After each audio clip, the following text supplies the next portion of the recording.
नमस्कार, आप देख रहे हैं टुडे 24 न्यूज और मैं हूं आपके साथ सपना मध्य। ब्लॉक के सुदूर वनांचल क्षेत्र राजा पड़ाव क्षेत्र के 65 टोला गांव के ग्रामीण जो वर्षों से मूलभूत सुविधाओं के अभाव में बद से बदतर जिंदगी जीते, जब थक हार गए तब अपने मूलभूत अधिकारों को पाने के लिए उन्होंने संघर्ष करने का मन बनाया और संगठित होकर 28 मार्च को अनिश्चितकालीन नेशनल हाईवे पर चक्का जाम करने की जब दहाड़ लगाई तो इसका असर ऐसा था कि जो प्रशासन कुंभकर्णी नींद में सोया हुआ था वह खड़ा हुआ।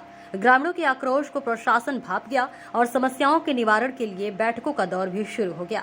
जो काम ठंडे बस्ते में थे उन्हें जमीन पर आकार भी दिया जाने लगा। जिस अस्पताल में वर्षों से डॉक्टर झांकने की जहमत नहीं उठा रहे थे, आंदोलन के डर से आनन फानन में चिकित्सक की व्यवस्था भी कर दी गई।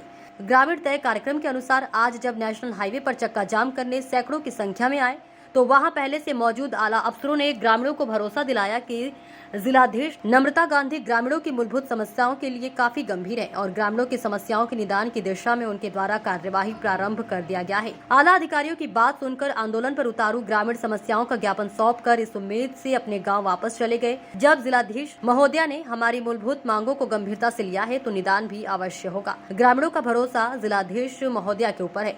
अब देखना ये है कि क्या सच में राजा पड़ाव क्षेत्र के इलाके की तस्वीर बदलेगी या फिर ग्रामीणों को वही जिंदगी जीनी पड़ेगी जिससे थक हार कर आंदोलन की राह अपनाई थी। बहरहाल आंदोलन की आग भड़कने से पहले ही प्रशासनिक सूझबूझ से शांत हो जरूर गई है, पर इस घटना से बरबस की उस बात की ओर हमारा ध्यान आकर्षित करा दिया है कि क्या ग्रामीणों को अपने मूलभूत अधिकारों के लिए संघर्ष करने के बाद ही बिजली, पानी, सड़क की सुविधा मिलेगी, उससे पहले नहीं। यह सोचनीय विषय। संविधान में हर नागरिक को मूलभूत सुविधाएं मिले, इसका प्रावधान किया गया है, पर इसके बावजूद ग्रामीणों को अपनी मूलभूत सुविधाओं के लिए आंदोलन का रुख अख्तियार करना पड़ रहा है। और जैसे ही आंदोलन की सुगबुगाहट शुरू होती है, प्रशासन आंदोलनकारियों से मिलकर समस्याओं के निदान की दिशा में पहल प्रारंभ कर देता है। इस बात से ऐसा लगता है कि अगर ग्रामीण अपने अधिकार के लिए आंदोलन न करें तो उन्हें मूलभूत अधिकार भी नहीं मिलेगा। अगर प्रशासनिक अधिकारी और मैदानी कर्मचारी ग्रामीणों की समस्याओं के प्रति संजीदगी के साथ काम कर उन्हें वह सुविधा मुहैया करा दे जिसके लिए वह अधिकारी है, तो शायद प्रशासन को कभी अप्रिय स्थिति का सामना न करना पड़े।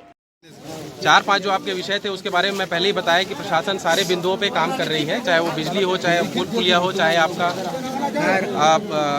हॉस्पिटल हो, चाहे आश्रम छात्रावास हो, है ना। सभी विषयों पे हम काम कर रहे हैं। जहाँ तक बात है आप लोगों के क्षेत्र में जो है वो जिला स्तरीय अधिकारियों की पहुंच की, हम मंगलवार को भी बैठक रखे थे तो आधे विभाग के कर्मचारी जो आप लोगों की मांगों से संबंधित थे सब आए थे।